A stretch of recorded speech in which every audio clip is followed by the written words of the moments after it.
pretty significant project in 2022 was adding the unity ratio to the member edit screen for the limit state, since it is commonly used by engineers in engineering software. The unity ratio makes it easier to visualize the amount of excess capacity in the connection.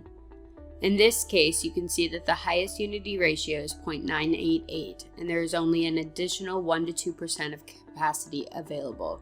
Anything higher than 1 will fail the connection. The unity ratios are sorted from the highest limiting factor, and it goes down from that. This will show up in your loads now as well. If I uncheck the auto, it will show the maximum shear ratio. In your setup, you can turn off the limit state capacities. If you go into the design settings, there's a new option under reports called Show Limit State Capacities. If I turn this off and then I go into the member edit screen, it won't show up anymore, or it won't show up on my design calculations.